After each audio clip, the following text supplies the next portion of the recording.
I told you, pork buckets, last time I was here is to get that gold around my waist. Anybody, if you got that gold, guess what? Total Protection is coming after you. Hello, folks. Total Protection, Mr. Hughes here for another edition, episode number 9 of the Total Protection, Mr. Hughes podcast. Man, I tell you, we've been gone for a while, but we are back. My co-host, the ATLien. What's a cracking, AT? What's going on, Mr. Hughes? Happy 2020. No doubt about it, man. And I tell you, we've been taking a break here, and the summertime is hot down here in hot Atlanta, and we got a lot to talk about. Later on, we're going to have another guest. One of my former trainees is going to join us. Purple Haze, Dave Smitty Williams, folks, from New Orleans, Louisiana. He's going to join us here tonight, and he's going to talk about what inspired him and what made him want to be a professional wrestler, what wrestler specifically made him want to become a professional wrestler. Just like myself, I told everybody Harley Racer Rufus R. Jones. And AT, you said the person that inspired you was who? It was Brock Lesnar. Brock Lesnar. I thought it was CM Punk. Nah. But I could have swore it was CM Punk because you kind of mimic yourself after him. I saw in matches at the former place where I used to train people. I thought that, CM Punk was your guy, but you say Brock Lesnar, which is not a bad guy. A very tough individual. But back to business at hand here, it's a lot going on in professional wrestling. And I'll tell you, a few of my students, former trainees, by the way, that I'm totally excited to talk about right now. Big Moose, current Impact Heavyweight Champion. Man, I'll tell you, Big Moose is tearing it up in the world of professional wrestling, in Impact Wrestling. Of course, Carol Hogan's there as well. Both of these individuals are showing their careers and how they got taught. And I tell you, I'm so excited about it. Also, too, been added to Impact is none other than Heath Miller, currently Heath Slater, from the WWE. And I tell you what, those three people I'm so proud of in Impact. Of course, too, in the WWE, principal. You got, you have Apollo Crews, who has just won the United States title. So proud of him, and I'll tell you, when I heard about it, I was fired up. And let me ask you something, AT. When you saw, Moose and Apollo Crews win these championships, what went through your mind? I'm always excited to see, the people that I used to train with, they come up and get their good comeuppance because we all work hard. We all came from the same place.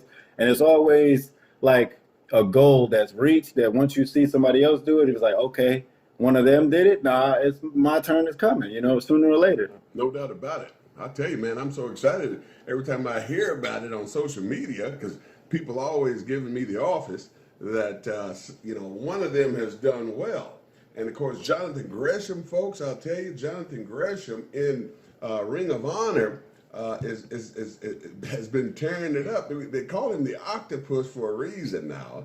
And I'll tell you what, I enjoy, like I say all the time, one of my students I really, truly enjoy watching up in that ring because he wrestles, he does like I trained him to do, he tells a story, he has psychology behind it, and I'll tell you what, that is professional wrestling. Now, with that said, AT, you know how I feel about, old school style of professional wrestling. And if I don't see that on television or indie show or whatever the case, then I don't want to watch that garbage, okay? So when Jonathan Gresham, you see him perform all over the world, in Japan or wherever he may go, he's going to be one guy that's going to be very entertaining to watch. And don't get me wrong, there's other students that I've trained as well that can wrestle, that can tell psychology, that can tell a story, things like that. And recently, not too long ago, Baron Black, formerly known as Black Baron, had his opportunity at that new company, AEW, and I tell you what, I was excited about that. He really deserves a shot, no doubt about it. I think it was past due that he had an opportunity to get a shot like that. Yeah, we're all currently training over at the Nightmare Factory. Cody Rhodes and QT Marshall, they run a school here in Georgia, and I like how a lot of the actual students are getting put on to the show instead of them reaching out to indie talent. You know what I'm saying? So if you're actually there training at the school, it's a reason to do good there because it's a possibility that you just might make it onto AEW Dark or the actual show. Because also, Alan Angels, you used to train him a little bit before you left the WWA 4. And yeah, man, it's really worth your time when you go and train over there. Well, I mean, it's always somewhere, a good place. It's always best to find a facility that you can go to train and to practice and home in on your skills that you've been taught. Now, you got some people that haven't been taught worth two-bit nickels that are really wasting their time in the world of professional wrestling. Hey, I say what's on my mind. It's my podcast, right? Right. And so I see a lot of people out there that wrestle, I wouldn't say wrestle, that so-called call themselves being a wrestler. That's garbage. That has no psychology, doesn't know how to tell a story, does not know how to hold the fans at the palm of their hands. Now, when I was training people, I taught y'all how to do promos. I taught you how to tell a story. I taught you the psychology of wrestling. And without that part in the game, you cannot have a match. I don't understand why they try to have shows without people, but that's besides the point. And that was me. I would not do it. I wouldn't do a gig without people there. If you're a bad guy, it's hard to get over without fans. So as a babyface, same thing. You can't get over without people. So I think that's a bad idea. So I mean, wrestling has always been based around the crowd and the crowd reaction. Exactly. But without the crowd and without the crowd reactions, it's just like you told us when we was at the WWA 4. We didn't always have fans when we ran our free show. You still told us to go out there and act like we had, just to hone our skills and practice.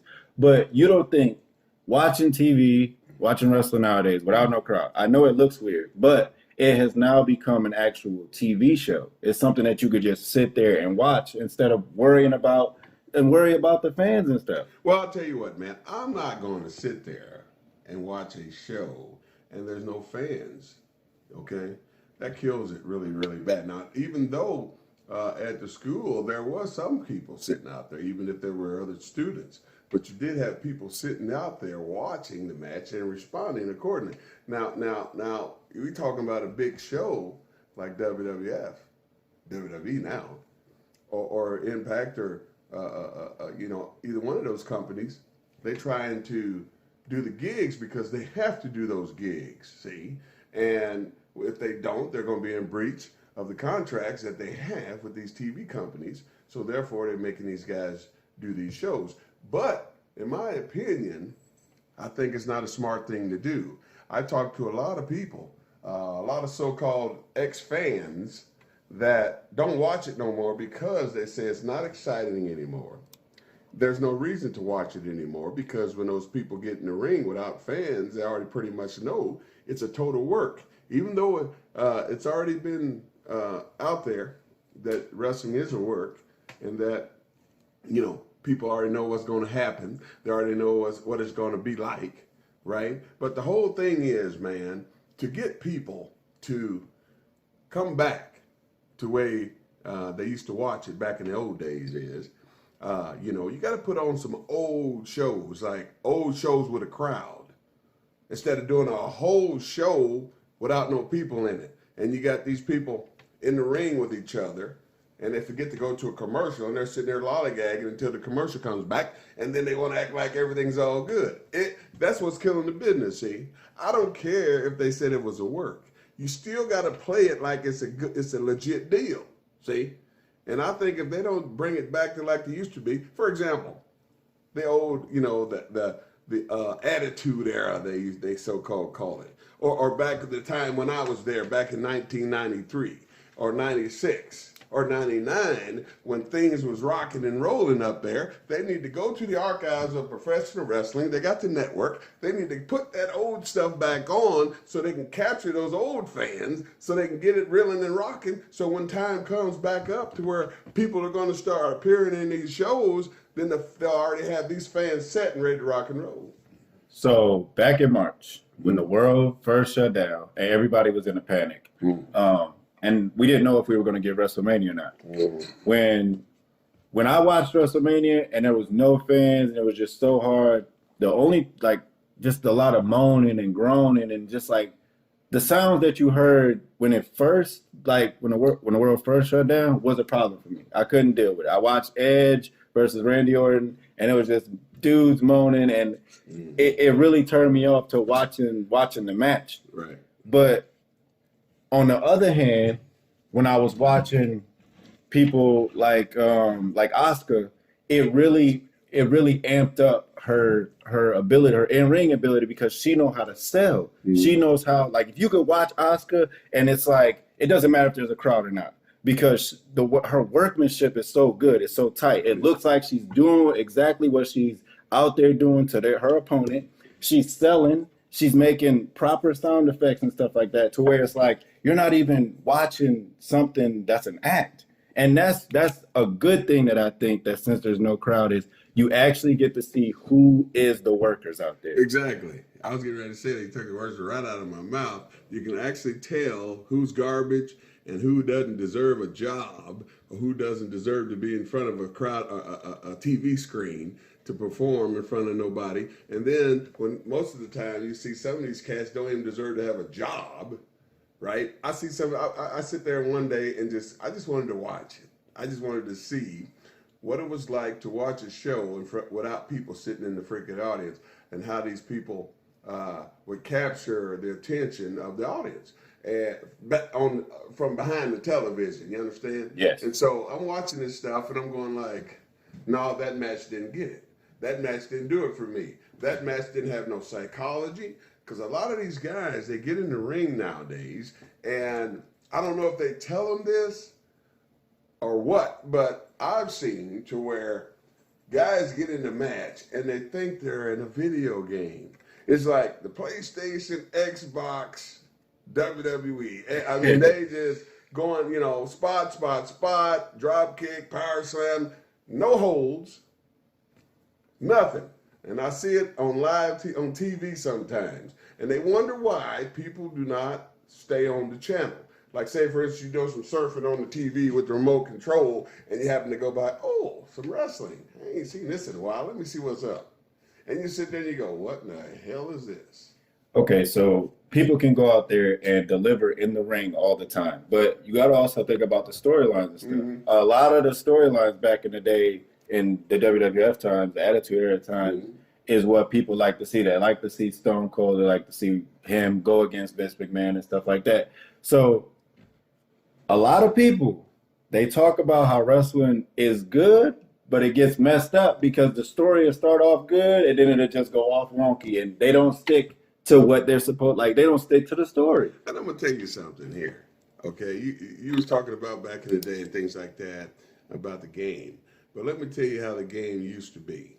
Back in the day, there was no script. They didn't have no writer.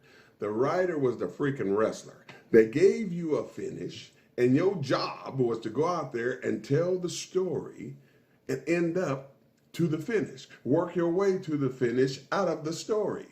You understand what I'm talking about? Yeah. That's how it used to be. That's why fans watched it. That's why people bought a ticket. For example, you see a show and you see these two guys going at it, and then these two cut a promo to get you to go to arena around the country and buy a ticket, right? That's the reason why they putting a good gig together. Back in the day when I was working for WCW, NWA, WWF, AWA, I can go on and on with all these companies I worked for, and each and every one of them did not have a writer at all. Our job as professionals, because we already knew how to work, all they needed to do was give us the finish.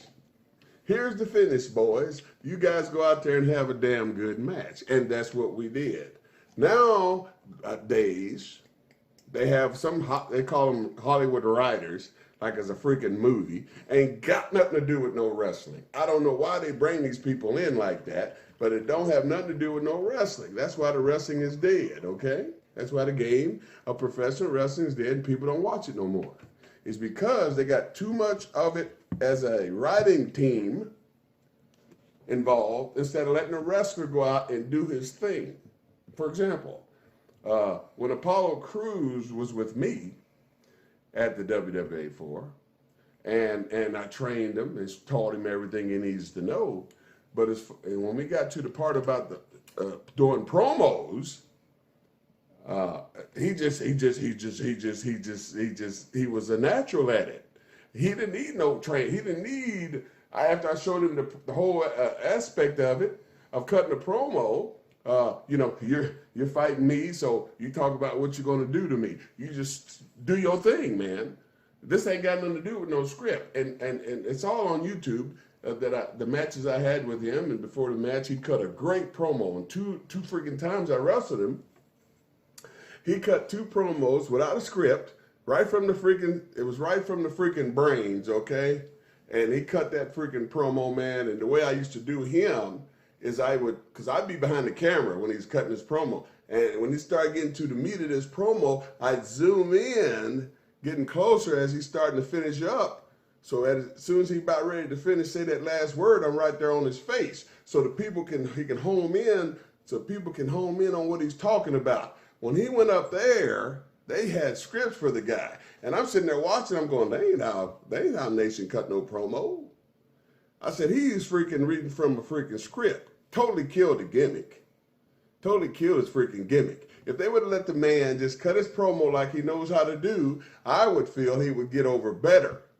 If they would let people do their characters, because some people already know how to cut a good promo. They don't need no script. You ain't gonna give me no script and say, read off this. Man, like, because The Rock used to write down all this stuff. I remember being in the dressing room next to him, getting dressed. He in the dressing room, writing down everything on a pad, what he was gonna say that night. I said, now, you gonna say all that, Dwayne? He gonna try to. And that man went out there and said every word he wrote down. Yeah. That's why Vince gave him the push. Nobody told The Rock how to talk. He just did. I mean, I saw it with my own eyes because I was there. This guy used to write down what he gonna talk about out there. Everything, man. Yeah, John Cena actually called him out one time. He had it all written down on his wrist. And John Cena was like, nice new tattoo you got there on your wrist.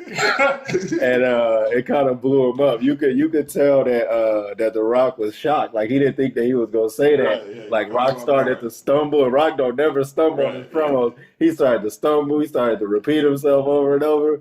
It really shocked him. But I can understand what you're saying, because it's like the believability aspect of when somebody's going out there and talking, and you're like, would somebody really say something like that? And it doesn't even like make sense of what's going on in the situation. But like you said, you got to do what you got to do when you're there. Exactly. You know, like, once you sign the deal, like I tell my guys, man, you know, my job is to help you get there. And once you get there, once you sign your name on that dotted line, okay, it's a done deal for you. But if they say, hey, man, we need you to do this, this, this, and this. For example, that Kiss Your Ass Club that Vince had a few years back, right? Now, I had to ask my students one day. Got everybody in the ring one day, and I was like, everybody in the ring, I got to ask this one question. Because I wanted to see if these guys really wanted to be a professional wrestler. So I had to ask them this question to determine if this is what they really wanted to do. So one day, I was, like I always do, sit in the corner, all right, everybody in the ring. Here's the question. If y'all was in WWE and Vince McMahon pulled you aside in the back and said, hey, tonight I want you to be in the Kiss Your Ass Club. And I say, how many of you guys would raise your hand for that deal? Right? And so it was about 20 people there that day. And out of about 20 people, only 3 people raised their hand. And I was like, here's my point. All you people that raised y'all's hand, didn't raise your hand, all you people that didn't raise your hand, y'all would not make it in professional wrestling. Why, Mr. Hughes? Why? I said, because you got Hollywood and you got the movies. Wrestling is Hollywood. And it's like, no. I was like, listen, if you're in WWF, you're in Hollywood, you're a character. That's not you out there. You have to understand, the person that you're portraying is not you. It's a character. Therefore, if you're a character, you're acting. So if the boss says, I'm gonna pay you $1 million to come on out here and kiss my ass club, if you don't do it, where are you gonna make that kind of money just kissing the man in the butt? Okay. That's not you. That's a character. Okay. You understand? Okay. And that's the whole point I'm trying to make here. But let's try this point right here then, because you know I gotta come at you with okay, listen. So if you're saying that, right, you're getting hired to do these things. But then you just said that you don't like how people are given scripts and told what to say. That's kind of contradicting on what you're saying. No. So say no. So say you're hired in. That's what you're hired in for. You're hired in to say these things and read these papers. Yeah. So what is the problem? What is the gimmick? See, the gimmick, the script. Okay. I mean, let me rephrase that. Not script, but before we go out there, the boss says, "Hey, Odell. Excuse me. Hey, AT. Sorry about that, folks. Hey, AT. If you was to join this Kiss Your Ass Club, you will have a job for life. You'll never have to worry about anything at this company. All right? We're not going to use your name. We're not going to use you per se. We're going to use the character that you portray. You know, like when people go to the Walmart or to any other store to get a gimmick, to buy a figure, they're buying this character figure. They're not buying you, okay? So you worked hard for a long time. I don't know how long it took you to get to, start doing shows or getting trained, how long it took you to get to doing gigs, right? But when you get to the point, to that level, and you get an opportunity to go out and work with the boss, right? And he tell you in the back, hey, I only picked a certain amount of people to be in this club. There's only a handful of people that's going to be in this club. I chose you specially because I like you, and I want to see your career flourish. And what we're getting ready to do is not going to hurt you. He's explaining all this stuff to you. It's not going to hurt you. It's going to make your career a lot better. I'm going to push you. You're going to make a ton of money. What do you say about that? Oh, what would you say about that? No? Yes or no? I completely understand that, and I'm down to do whatever. But my thing is this. Wrestling, there's a very thin line. Whenever somebody asks me something about wrestling, I say if you try to figure it out, it's going to ruin it for you. Okay? Because there is never a sure thing in wrestling. There's no 100% this is professional wrestling. There is no. So this is what people like. This is the problem that people have. They hire you in to be your character. You are your character. You portray your character how you want to portray it, right? No. Yes. But then somebody comes in and tells you what to say and messes them and starts to mess up your character, and that's the problem that people have. Wait a minute. Let me fix you on that one. How? Okay. You talking about people's characters outside Yes. before they come into the company. Right. When you come into the company, they give you a totally different gimmick. Not all the time. They brought AJ in as it's only a AJ. handful. Okay. It's only a handful. Like I'm me, just saying. Okay. I got blessed to do my thing. I Yeah. got blessed to do Mr. Hughes. That's me. That's what I created. Okay. And that's what I did for them. Vince liked it, and he let me go with it. Okay. Heath, when he came in, they changed his last name. Okay. Instead of letting him use his real shoot name, Heath Miller, they said, all right, no. We want the gimmick. We want the money when we leave from here, from all the merchandise and all this and that and the other. Okay. Because I'm telling you, when I was there, when a lot of things was going down with different guys, and Vince was losing money on these guys because certain things that they didn't want to do, or certain things that, as far as gimmicks, they tried to, how you say, hold him up, right? And so after all that, Vince was like, whoever comes in, the company was like, whoever comes in there from this point on, we're gonna change their name because we want all the royalties. And when they leave, they don't get nothing.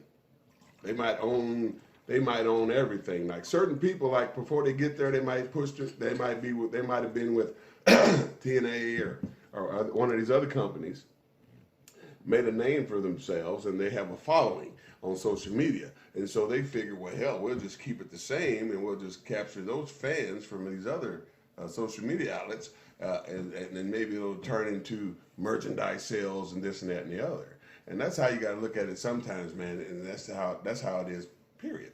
I completely understand because you can't bring in, because they bring in like new people all the time. Every day somebody come and go. You can't bring in new people, constantly keep putting people revolving door on TV and then getting rid of them and then keep paying them for their likeness after they leave. Exactly. Which is understandable why you bring somebody in and you give them a character and they portray that character. My thing, Jim Ross said this. And they own it. Jim Ross said this, which is very smart. And because people always ask him, why did he do the things that he did for Vince, even though he didn't want to? He always said that I think his grandpa or his father told him, if you're willing to take somebody's money, do it for exactly how they want you to take it. Bingo. It's not, okay, yeah, I'm going to take your money, but I'm going to do the work how I want to do it. Exactly. Which is, so I understand that. Yeah. But at the same time is, like, they brought EC3 in. They promised them these things. A guy that they just got rid of.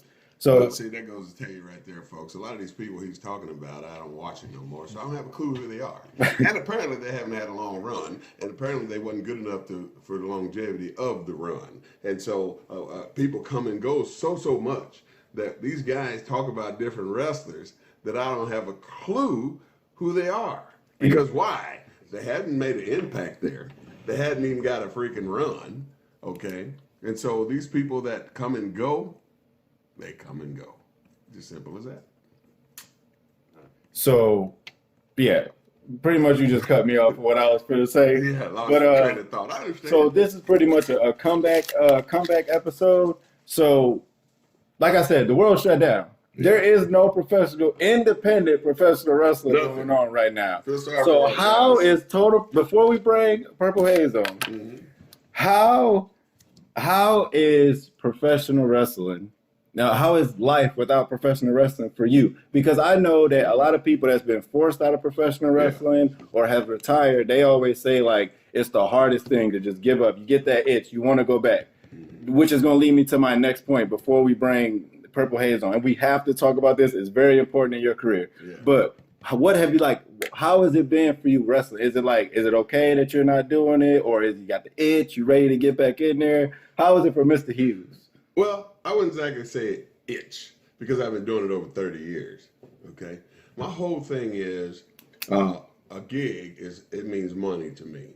I get to sell my merchandise. I get to, sign autographs, take pictures with the fans. That's the most biggest important thing that I miss is the fans, man. Because without fans, okay, without wrestling fans, there is no wrestling. Period. I don't care if you try to run a show without no fans. Without fans in the building, you can, especially on the indie show.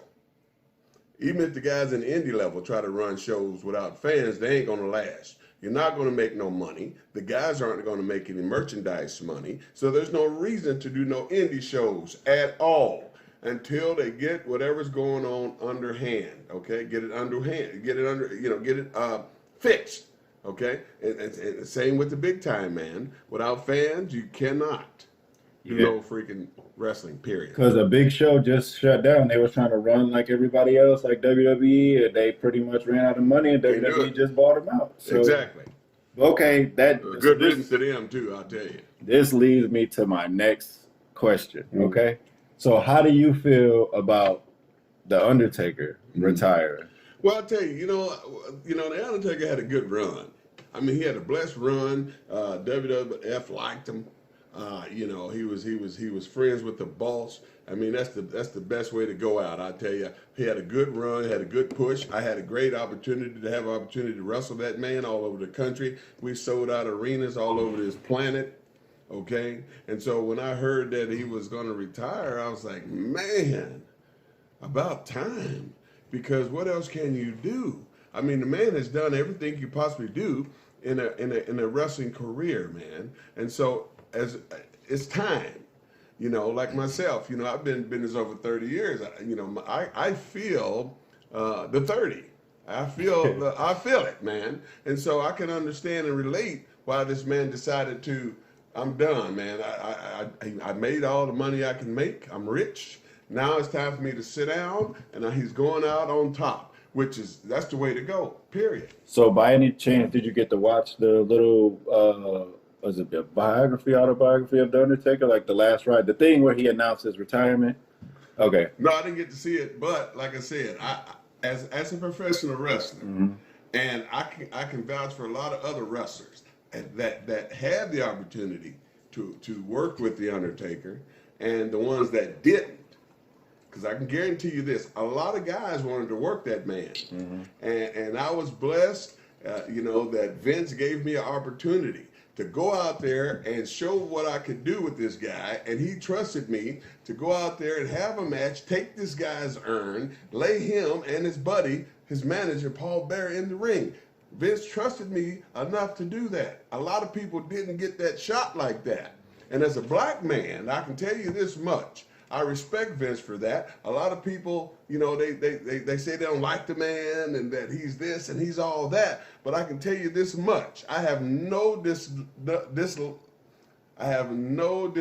for that guy. I don't know if that's a word, but I really I appreciated Vince McMahon and the WWF giving me 3 shots, 3 opportunities, and each time that I was there, I was with the best.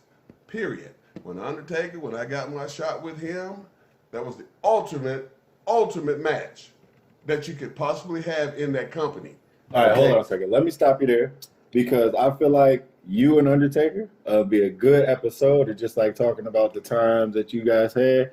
For right now, we're going to pause it right here, and we're going to bring in Purple Haze. All right, folks, we'll be right back with Total Protection Mr. Hughes podcast with my guest of the evening, Purple Haze. We'll be right back right after this. All right, folks, Total Protection Mr. Hughes back with you for the second half of the Total Protection Mr. Hughes podcast. My guest of the evening, AT. I've been trying to get this man down here from Louisiana for a long time. He finally got some gas money and came on down to the old ATL to see yours truly, Total Protection, Mr. Hughes. We go way back, by the way, folks. It's definitely up here, Hughes. It's definitely up here. Up here, excuse me. But we go way back, folks. I mean, way back from when, he was Jenna and came up and decided he wanted to come and see yours truly, Total Protection, Mr. Hughes. But we're going to get into that right now. But no further ado, ladies and gentlemen, please welcome one of my great friends and former trainees, Purple Haze. What's up, Dave? Oh, what's happening, man? I finally saved up my booking money. There you go. For some gas. There you go. So I'm up here in the ATL. Good to have you here, man. And we're going to get into this thing right now. Just like I ask all my former trainees, man. This is going to be a good interview. I can feel it. Because this man's very, very talented. I knew he was going to be a good, talented wrestler when he first got here from Louisiana. He came up here right after the big hurricane. We're going to get into that right now. So Purple Haze, let's get into this thing, man. Tell the people who inspired you, first of all, to want to become, like a professional wrestler. Who did you watch growing up? Like myself, I watched Harley Race and Rufus R. Jones. And, of course, you heard the AT. He said Brock is the guy that made him want to be a professional wrestler. So tell the fans and me and the AT who inspired you, man. Man, growing up, I got into wrestling around 1994. Just watching a bunch of different guys, just everybody, from your Harley Races to your Jeff Jarrett's to your Coco Bewares and stuff like that. But for me, it was more the black wrestlers. I had a thing for, watching the Mr. Hugheses, take on the Undertakers, the Coco Bewares. My dad used to own a ballroom, and back in the 80s, you weren't allowed to, you were able to order pay-per-view, but after a certain amount of time, like after certain years, they took away pay-per-view. So he used to record the shows on a VHS, and I used to have a bunch of tapes all over the place, and I used to watch, the old wrestling shows on his tapes. And that's basically what got me into wrestling. So when you say that's what got you into wrestling, once you decided, man, I love this stuff. You watched it all the time apparently, and so when how old was you then when you started doing all this? And I was still drinking Similac. You were still breath smell like Similac milk. I understand. I feel you on that one. And because, I feel the same way. I did the same thing. I was young. I used to watch it when I was a little bitty fella. Me and my brothers and sisters, and we used to act like we were wrestlers in my room in the projects there. My mom used to say, stop all that daggum banging up there. But we do it on the bed, break the beds. Always was breaking beds, and we had bump beds then. We would take all the mattresses off on the floor there and take bumps. Well, I didn't know it at the time that we were taking bumps, so I can relate to what you're talking about. So we ain't gonna get too deep into what I'm talking about. This is all about you, this segment. No, man, I used to play wrestling in my front yard, with the neighbors' kids. There you go. Know what I mean? I used to have a good time, man. I was there. So when you say you used to play wrestling, what wrestler was you portraying? Man, sometimes I used to portray like I was Triple H. Everybody wanted to portray Triple H. Triple H. I don't know what it was, man. I think it was just that look he had. I don't know. Sometimes I used to do the Rock. I used to hit. Even though I didn't have any ropes, I used to do the people's elbow. Yeah. On the front lawn. That's the Rock gimmick. You used to do that. Yeah, right. So with that said, was there any African American wrestlers, black wrestlers that you used to watch that made you, we ain't talking about being prejudiced or anything, because like I said, Harley Race was my guy, and of course Rufus R. Jones, he was a black guy. Right. And so was there any African Americans then that you watched growing up to say, well, I would like to be like that guy? I'm going to tell you the truth, man. It was probably Booker T. Booker T, good buddy of mine, him and his brother Stevie Ray, man, we're good friends, man. Booker T was the man. He's a good guy, no doubt. I finally got the chance to meet him, and he was everything I thought he would be. He's a man's man. He knows a lot about the business. He's been through a lot in life. He has knowledge. He has wisdom. And like when I finally got the chance to meet him, it was everything I thought it would be. Right. And of course, me and Booker T go way back. He has a company, Reality of Wrestling, that I always send some of my students to him. He's always welcomed them with open arms to be involved with his shows. And Booker T's a good guy to look at, to want to be like. Which was kind of interesting that you said that, and I guess that's why I decided to elaborate on it a little bit. And so, those people were great people to follow, to look after, to become want you to become a professional wrestler. And so, with all that said, how old was you when all this was going down? How old was I when I started watching wrestling? Exactly. Man, I probably had to be 8. Maybe 9. Okay. Somewhere around that age. Yeah. I do remember watching Monday Night Nitro with my grandmother. Mm-hmm. And my grandmother, she's 89 now, and she was watching Monday Night Nitro. But she told me her stories, when she used to go to the Municipal Auditorium back home in New Orleans. Right. She told me all her stories. Every time I meet somebody that's older, they always telling me stories, about the time they met the Mr. Hugheses, the Junkyard Dogs, the Ric Flairs. It's always a wrestling story. Right. I think those guys would never die. You know what I mean? Those guys live on. Those guys are more memorable. Not knocking the guys today, but those guys or the guys that made us, Odell, want to be wrestlers. You know what I mean? Yeah. So with that said, before you actually decided to come find yours truly, total protection, Mr. Hughes, We're gonna get into that. was there any other sports that you did besides, was it football, baseball, wrestling, track? Well, myself, I was All-American in 3 different sports, wrestling, track, and football. And that's what I did before I became a professional wrestler. I went to college, I played football on a scholarship. What did you do athletically before you got into the game? Because we're going to get through all of your whole life story from start to finish to the present on how you became a professional wrestler. Okay. But it has to start.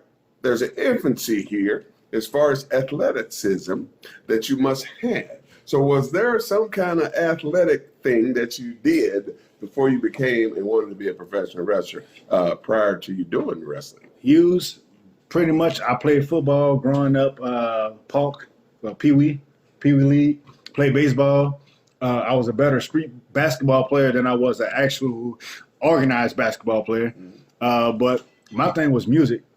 I played trombone, 2nd grade all the way up until, first year at college. But when I graduated from high school, wrestling was my main focus. Gotcha. So did you start lifting weights?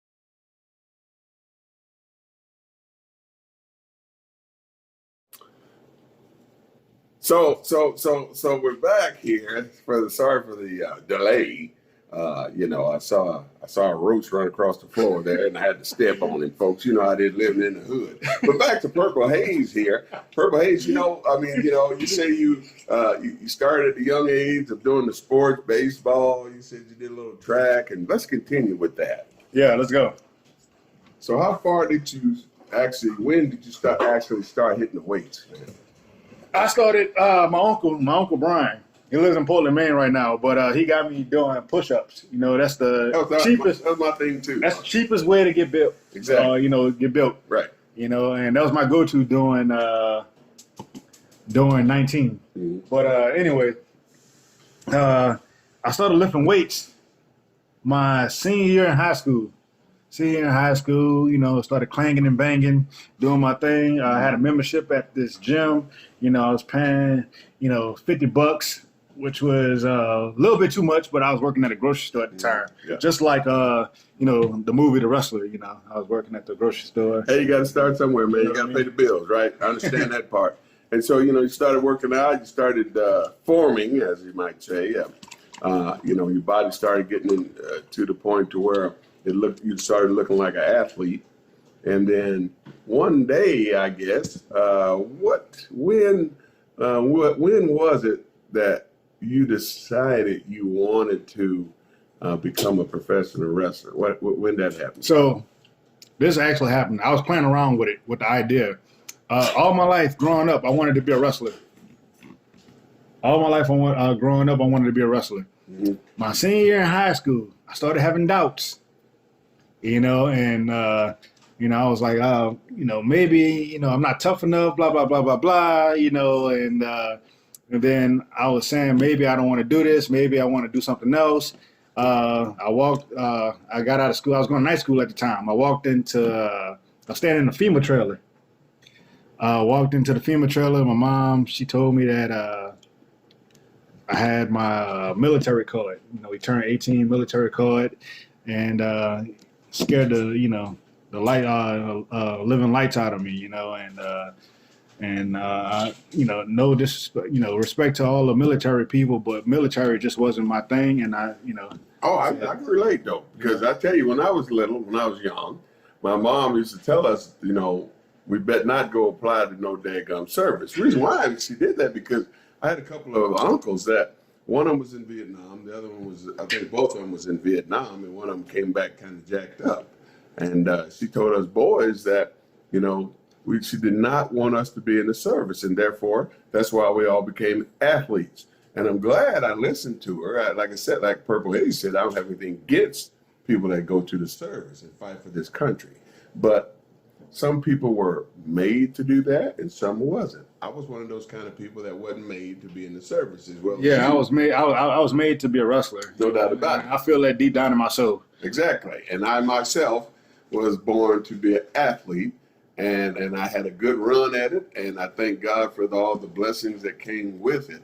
But back to you. So when we're going to fast forward a little bit because we're a little short on time here, Yeah. but we're going to get it to the point where people going to understand why and what made Purple Haze become a professional wrestler. So now we're at the point now where social media, now we have phones now we have, cell phones. And now people can get online through their cell phone instead of walking around with a laptop. And now you have the ability to go online and go Google what place to go. And so how did you go about finding yours truly Total Protection? So I was living in Atlanta at this particular time, and I had a friend named Chris who lives out here in Atlanta, and he found you guys, WWE 4. And I was always watching you guys' video on YouTube and stuff like that. I would always email Frank. And then Frank, I think I pissed Frank off one time because I kept emailing him, and I was just trying to get clarity. I didn't know how the stuff worked, how the business worked. He went off. I may still have that email, but, he told me, just pay your money and come here. And I said, okay. So I saved up my money from income tax. Once again, I was working at a grocery store, saved my money from income tax. I moved out here to Atlanta with my sister. My sister took me to WWE 4, which was behind the strip club, Club Wax, on Fulton Industrial. Well, we used to hang out a lot. It's been a lot of $5 table dances, folks. Too bad you can't write those off. Right. And so before that, now, because the people, I'm pretty sure they want to know, being you're from New Orleans, tell the people about that big hurricane and all the stuff you went through prior to you coming to the WWE 4. We got to know. You got to, because you told me the story. Yeah. And brother, let me tell you, you can write a book with it. Let's hear it. Yeah, it was pretty intense. So basically, the day before Katrina, everybody's evacuating. There's still a lot of people left in the city. The reason why is because New Orleans has had hurricanes before, and that the meteorologists and the city said evacuate for it, and people evacuated and nothing happens. So people ain't got time to be evacuated, they ain't got money, so they stayed for Katrina.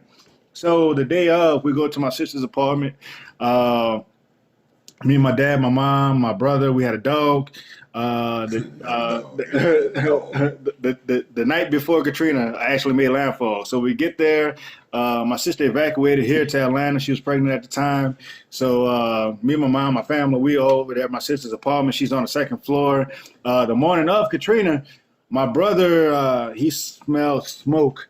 So my mom went outside to the balcony. She looked downstairs. The downstairs neighbor's curtain was on fire. We all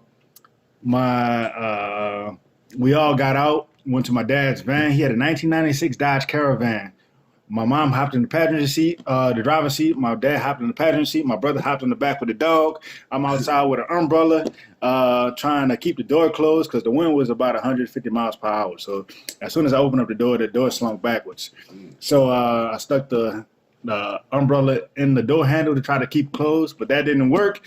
So as soon as the door slung backwards, my dad caught a heart attack.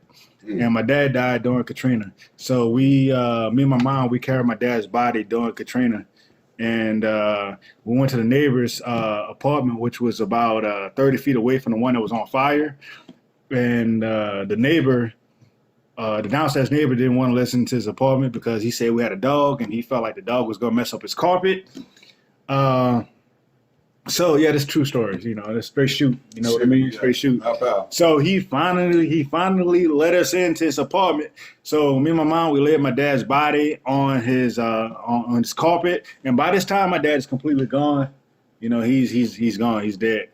And we tried calling 911, but the city of New Orleans Police Department was breaking down.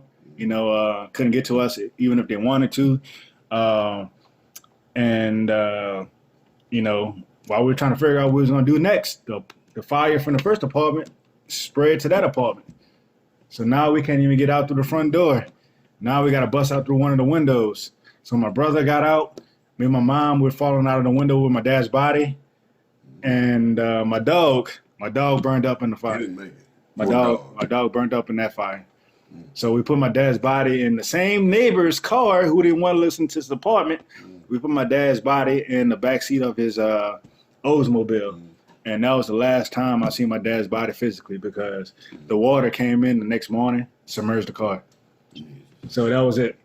And folks, let me tell you something, man. That's pretty deep. And with that said, I can tell you, man, you know, after all that tragedy, this man still pursued his career as a professional wrestler. And that's why I love him and respect him, because he pursued what he really wanted to do, and that's professional wrestling.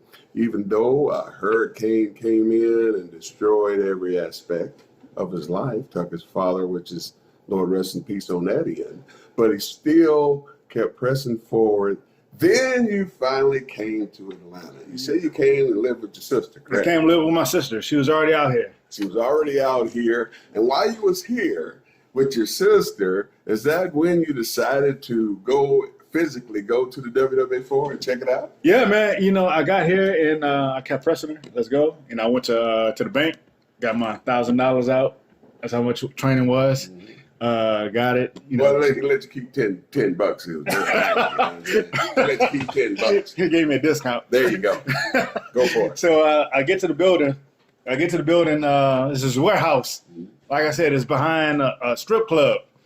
So people going in and out the club. You know, we in the back of the school.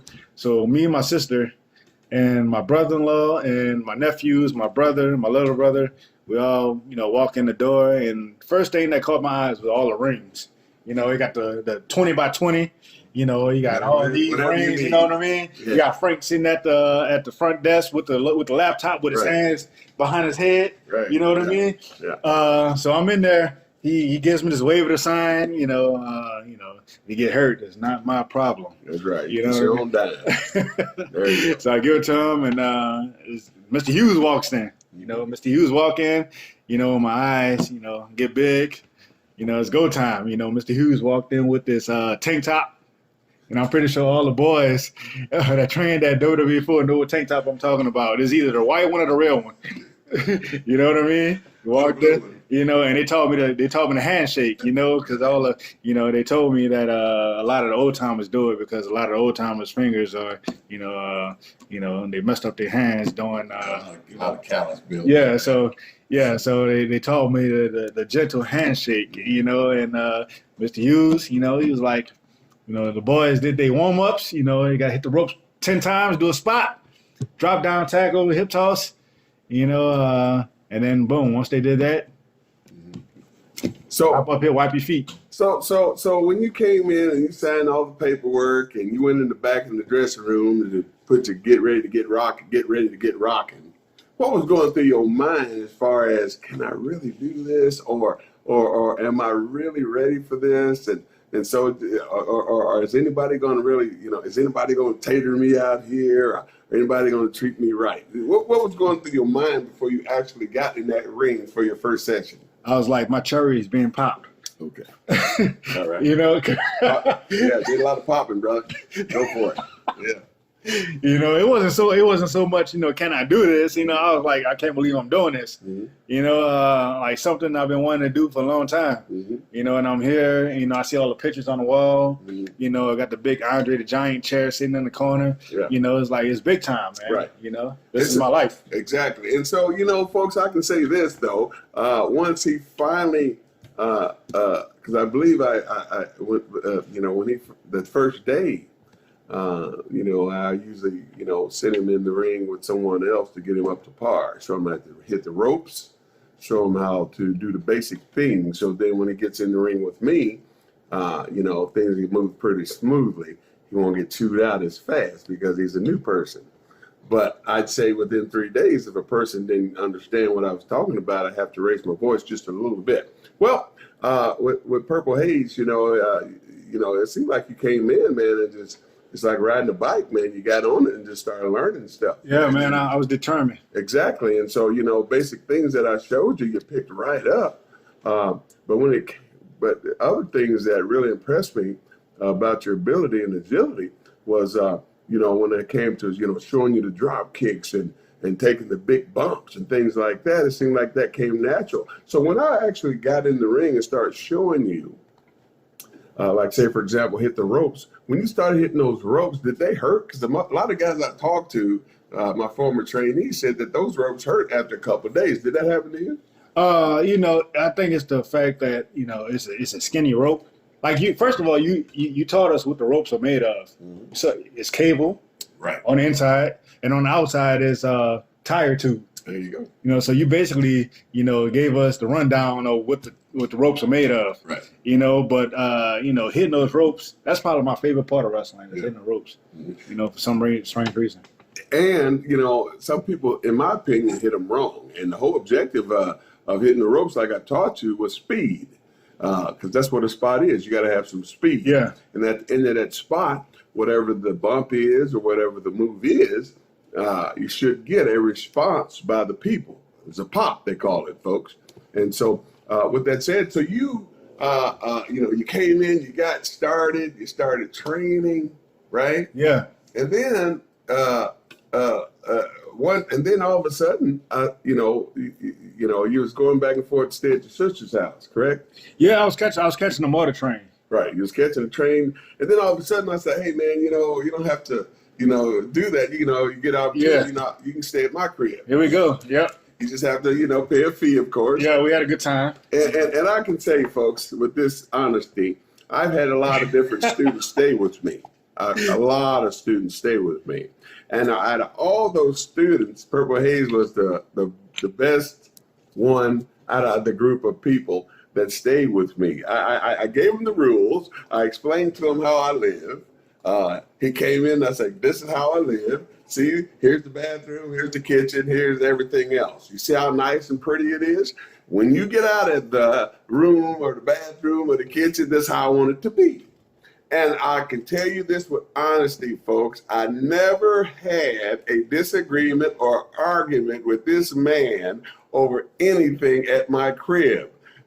Other people, yes, you know, lift the toilet up, man. Flush the damn toilet. Wash the skillet, man. You know, wash your dishes, man. Clean the stove. I had to do this with almost every individual that stayed with me. But this man right here, I told him one time when he walked in the door, and we got along like brothers. And I tell you what, it was awesome. Now we, you know, I always wanted a.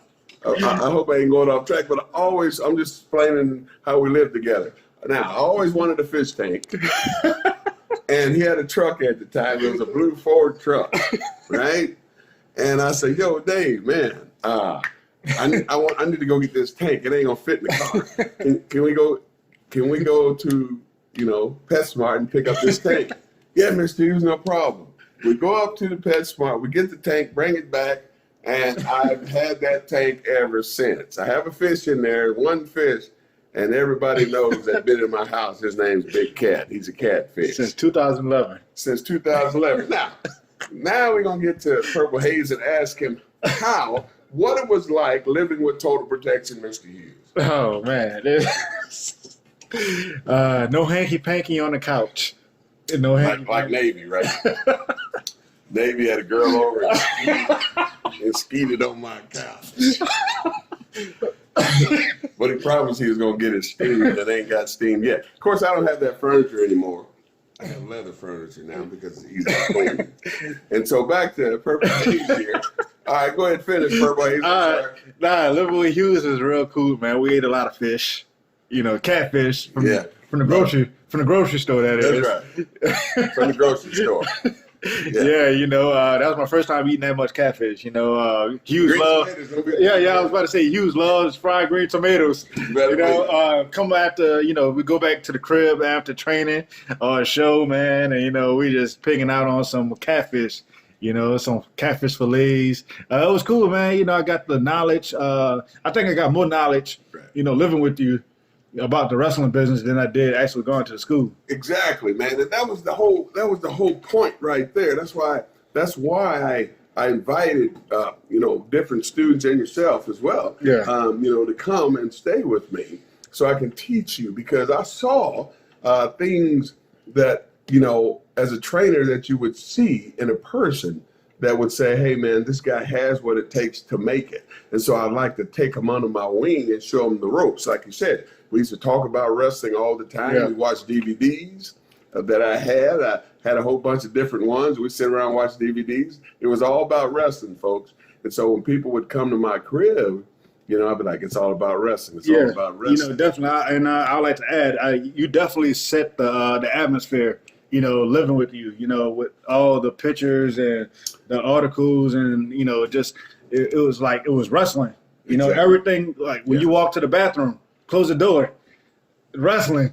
You know, the mean mug of Hughes. You know what I mean? You know, back door. You know, you taking a piss or crap. And, you know, it's like, oh, you know, that mean mug of Hughes. That's right. You know, it, like everything was wrestling. You know, in this house, man. And I think in order for somebody to make it, you know, no matter what you're doing, you need to be in that atmosphere. Exactly. You know, you need to be around people that's you know, pursuing or did the same thing that you're trying to pursue. Right. And so it's like live, breathe wrestling. Yeah. You came down here, you came up here from New Orleans, and your mission was to learn from the best and get taught how to be a great professional wrestler. Now, with that said, man, you got trained. I mean, I started taking you on the road with me, teaching you the ropes. Explain some of that stuff on the road with Mr. Hughes, man. The first show I did was in Columbus, Georgia. It was a $50 payday. Mr. Hughes took me, Amplifier, now known as AR Fox, and a guy by the name of Big Nasty. He had his wife in the front seat. So I'm in the back seat in the middle between Hughes and AR Fox. And I'm crammed up. You know, my leg falling asleep, my big toe, everything. Oh my gosh, somebody help me. Yeah. You know, but we did that show, you know, it was a $50 payday, and that $50 lasted the whole week. I would use 20 for my bus pass to last for the week to get from my house to training. And then the other 30 would go, you know, to like, you know, food, you know, and I was eating a lot of grilled chicken sandwiches from McDonald's, you know, $1, you know, so that lasted me. But, you know, I mean, it was just an experience, man. You know, I had a great time, you know, and I wish I can go back to those days, man. You know, like time flies. No doubt about it. And you know what, too, folks, you know, when I took my, you know, guys on the road and taught them the ropes, showed them how to deal with promoters and showed them how to make sure they get their money and not fall for I'll pay you next week or I'll pay you later or I'll pay you from the cigar box. It was pretty much, I'm here, I did my job, give you my money. ATLien experienced that with me, where I showed him how to get his money from a promoter. And I don't play when it comes to my bread. And I try to teach all my students not to take any no for an answer. When you talk the deal on the phone with a promoter, the deal's the deal. When you hang up, that's the deal. I don't want to get to the show and there's two people there and you telling me you ain't made no money. I don't want to hear about that. You're supposed to have my money in the envelope somewhere, right? And so anyway, with that said, man, you know, we went up and down the road, taught you the ropes. Yeah. Was that your first payday on the gig? That was my first show, first payday. And I mean, you know, it was like, it's way better than working a regular gig, 9 to 5, you know. So how'd that make you feel? Here you are, you're a professional now because you got your first payday. Yeah. How'd that make you feel when you got your first payday for performing in the ring? Man, it made me learn to save my money. You know, it just felt good, man. You know, being on my own, I'm out of my mom's house, even though I'm living with my sister. You know, I'm in a different state, different city. You know, I'm doing what I wanted to do since I was a kid. You know what I mean? I got this guy, this trainer, you know, teaching me the ropes, motivating me. So, you know, just it's the small stuff, you know, that kind of like, you know, enhances everything. Yeah. So we're on the road. I'm showing you the ropes on everything and how to do it. But here's the thing, folks. When I took these guys on the road and I'm teaching them the ropes, I tell them to make sure that they have gimmicks. That's the most important thing, because you're going to get the guarantee, which is the payoff. You said it was $50. $50. And so if you have gimmicks, what I mean by gimmicks, pictures, whatever your character is, if you had hankies or whatever you're trying to sell, that's extra.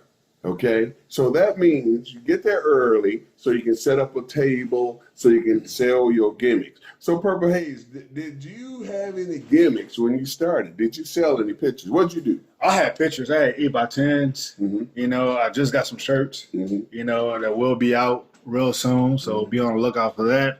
But yeah, I had 8x10s, started off small. I was still learning. And now, 13 years into the business, 13. I've learned. Boy, time flies. I know, right? Make me feel like an old person. For the time. Yeah. Folks, I tell you, that's the exciting part about interviewing these guys that I've trained, man, because you can hear from the infancy of their long careers that they're having thus far, of what they came out of. You heard that Purple Haze went through some things with the hurricane and lost his dad. I mean, it's a tragedy. It's a sad story, but it's a shoot. It's real. But the man, kept pushing towards the calling of what it is that he wanted to do, which is professional wrestling. Just like I post all the time when I post something on social media of one of my former students that's doing well, at the end of, I'll say something, and then at the end of that, I'll say #stay hungry. What I'm saying is, to make it, you have to be persistent, period. You have to stay hungry and keep going until they keep banging on that door till they open it. Just imagine we sitting here and somebody's banging on the door. Eventually, somebody's gonna go to it and open up the door. You see, and so here we are. You got trained, man, and you're traveling, and all of a sudden, you get a gig with WWE, man. I mean, you was on that 205 Live, wasn't you? You was on one. You did something with them. Tell us about that, man. You went from training, hitting the road, me teaching you everything. Now let's talk about, here's the deal. Here's the reason why you worked so hard to get to this point. And you had an opportunity for a little bit of big time. Tell the people about it, man. All the hard work, all the training, all the dreaming kind of comes to full circle when you finally get that call to WWE, to the big time. Something that you've been wanting to do since you were a kid. You watch these people on TV, and now you're in front of them. And it's nerve-wracking, but you still got to go out and do the deal. You know what I mean? My first time getting called up, it was after a Harley Race, rest in peace, training camp in Elton, Missouri. And WWE was there, looking at everybody. And, I guess they liked what I did. So they gave me a call, after that. They say, we'll keep in touch. Gave me a contact. They came to New Orleans. I did the deal there. Not much really came out of it except more opportunity to do other stuff. So what was it like getting that call? That's because I know what it was like for me. All right. I always like to know what was it like, because you came from a lot of stuff. I mean, you worked hard, and then all of a sudden you get the gig, you get the call. Tell us about that. All right, you want to go there. All right, so you want to straight shoot, right? There you go, shoot, bang, bang, brother. So basically, I was sitting on my couch, and I got a phone call from a private number. And I don't answer numbers that's private or numbers I don't know. So I said, I don't either. If they leave a message, I'll listen to it. So they left a message. Well, thank God they left a message. So it was this lady, hey Dave, this is such and such from WWE. And I'm like, man, whatever. So you thought one of your exes. One of your old rats. I understand. You know how it goes. Right. So so now at this point I'm like, oh man, it really is WWE. So I run upstairs to my mom. My mom is in the bathroom. Bust down the door. I'm like, WWE just called me. Bust down the door with your mom in the bathroom. Man, what's up with that? I was living with my mom at the time. She called me. Tell her it's WWE. She doesn't really know how big it is. Mm-hmm. She didn't really know how big wrestling was until she came to the show. Mm-hmm. WWE for her. Yeah. And then she came to my first tryout with WWE. Mm-hmm. But it was just one of those things, man. You just kind of like, all right, I got WWE calling on. I remember I used to try to get WWE number when I was a kid. Mm-hmm. Yeah. Try to call them. Me and my boy calling them, playing on their phone. Right. Now they calling me. Right. And so, so you get the call, man. And so what was that experience like? Because I'm sure a lot of young guys would like to know when you actually went to the facility where you supposed that went and had your deal. How'd that go? Everything is bigger. Mm-hmm. Stephen William Regal, mm-hmm. He said, everything needs to be bigger here mm-hmm. because of what the platform is. Right. And William Regal, man, he has all kind of wrestling knowledge, wisdom. I talked to him several times, mm-hmm. Different cities, different states. I even talked to him with you when I was in Queens. Right, took him on the road with us, and they were him and Chad Skywalker there. We were the first time in New York. I got to tell this story real quick. The first time in New York, these guys took a Uber downtown. I told them, I said, no, my honky tonkin' days are over, so I'm gonna lay in the bed here in the hotel and get me some rest. Well, these guys took a Uber. They shared the cost. Went down honky tonkin', came back. I said we got to get up early in the morning because me and Eric Sims, I went up there for him, had a gig with him, and I told those guys, we have to get up early because we're riding with Eric Sims, and he is prompt. And so these guys came back about 3 or 4 in the morning. They're toasted, tore up from the shore up, and they go to sleep. And the alarm goes off, and I get up, and I'm getting ready to rock and roll, and I'm telling these guys, hey guys, we got to get up. It's time to go. It's time to go. Now, they've been out honky-tonkin' all night long, mind you. Purple Haze, he gets up. I believe this man's sleepwalking. I truly believe it. He gets up. He's looking like Snoopy with the blanket. And he goes towards the freaking door to the hotel, and he goes out and almost goes out to the hotel, but I grabbed him. I said, hey, man, what are you doing? He's got his underwear on and everything. Got the blanket. He is sleepwalking big time. I should have recorded it, but I didn't want to ruin the man's career. Hey, man, you don't have footage of that, so. Thank God. I would have Instagrammed it and Facebooked it. You probably would have got a following pretty good. You probably would have got a girlfriend out to do it. But anyway, long story short, folks, we had a ball. I mean, that was the highlight of the tour of the trip. Because I always enjoy taking some of my students on the road because we have a good time. And especially if we go to a hotel or something. So before we end this thing, Purple Haze, is there anything like as far as social media? I hope I didn't miss out on anything prior to us getting to this. Yeah. Let the folks know about how they can reach you if they want to do an interview or if they want you to do a gig. Just tell them your social media platforms they can find you on, man. Yeah, so all right. So I'm gonna give you all a platform, my social media platform, but I'm gonna also say thank you to Odell, Mr. Hughes. I've been knowing you about as long as my school career. You know what I mean? You taught me a lot. I call you just randomly. Mm-hmm. You always answer the phone. Wisdom. So I appreciate you. Mm-hmm. For just. Ain't gonna charge for none of that stuff either. we can have a drink of Kool-Aid every once in a while. Appreciate you. But as far as like my Instagram, social media, you can find me on Instagram at P_Haze. That's HAZE1, the number 1. And on Facebook, my shoot name, David Smitty Williams. That's with 2 T's. That's a long name. Yeah, my son has a longer name. Yeah, right. Yeah, he's got a nice little boy, look just like him. I told him when his son get old enough, man, come on by and see yours truly. Mr. Hughes, I'll train him. You guys be a tag team. I'll go up to WWF and win that tag team championship. So with that said, folks, I can tell you this. It's always a blessing to talk to one of my former trainees. He's a great guy. Even though he was a former trainee, he's one of my great friends. And that's what it's all about, man. You train people and you end up being friends with them, and that's what it's all about. And when you see them make it, that is the reward that a trainer like myself gets. When I see one of my students on television, they're making some money.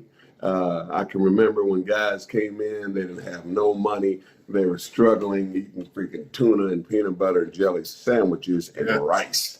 And that's how they were surviving, folks. And so when I see my students on TV making it and doing their thing, doing what I used to do on that television, that gives me joy. So much joy. So Purple Haze, thank you for coming up from New Orleans. We've been trying to get you here for quite some time, and I told you once you got here, we was going to definitely get you on. And I'm pretty sure the people loved your story, and hopefully from this podcast they'll follow you and see how talented you really are. ATLien, thank you for joining me as a co-host. You're a great co-host, man. It took me almost freaking six months for you to get off the couch and finally, come over and sit down and get this podcast, because I told you, I was like, Purple Haze is coming to town. We got to do this podcast. And you have to get off that television set from playing that, Call of Duty garbage. I love to play that too, folks. Shoot 'em up, bang, bang. And come down and just shoot this freaking podcast so the folks know we still kicking here. Any last words before we sign off today, AT? Yeah, I wanted to know, like, Purple Haze, man, like, how has it been for you? Like, since 2020, we ain't been able to wrestle. You know what I'm saying? Like, what have you been doing? Because our school, hey, they had shut down. We couldn't go. We can't practice. We can't train. Man, it's a lot of reflecting. Sitting on my floor at home. Sitting by the pool. Yeah. It's like working on that tan. Yeah, working on it. Another thing that I wanted to know is, so I'm from Detroit. Yeah. And wrestling ain't as popular as it used to be in Detroit. Yeah. It's normally like, New York, Atlanta, Florida, California. You don't really hear too much about professional wrestling in New Orleans. So with you being like a person from New Orleans, like, how is the wrestling scene there before 2020, and how does it seem like it's going to be after 2020? Man, it's holding on. I think, of course, wrestling was much bigger back in the 80s. When you came up, Hughes, Junkyard Dogs, Municipal Auditorium, the Great Kabukis, they used to do shows, Mid-South Wrestling at the Superdome. It has died because there's a lot more to do now, but there's still wrestling fans, out there. There's Wildcat Sports out there in New Orleans. There's Elite Championship Wrestling out of Homer. That's Pro Wrestling 225 out of Baton Rouge. So they still have wrestling fans out there. I would say WWE loves New Orleans as many times. Yeah, man.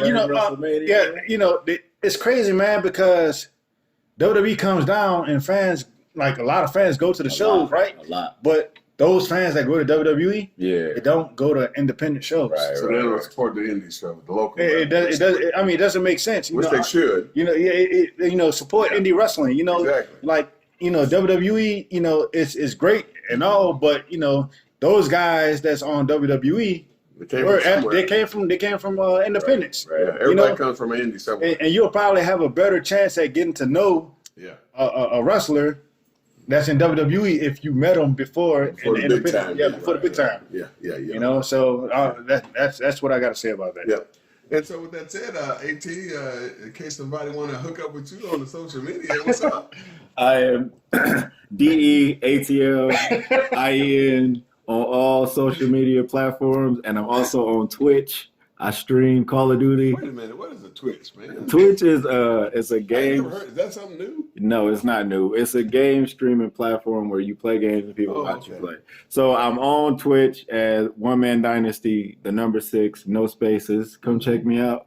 And of course, yours truly, Total Protection Mr. Hughes. You can find me at Mr. Curtis Hughes on Facebook. Total Protection Mr. Hughes on Facebook, and Mr.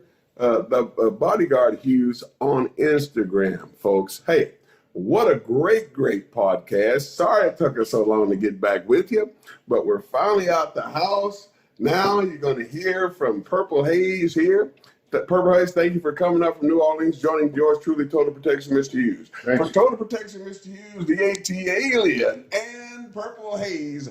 We'll see you here next time here from the Total Protection Mr. Hughes podcast. Goodbye, everybody.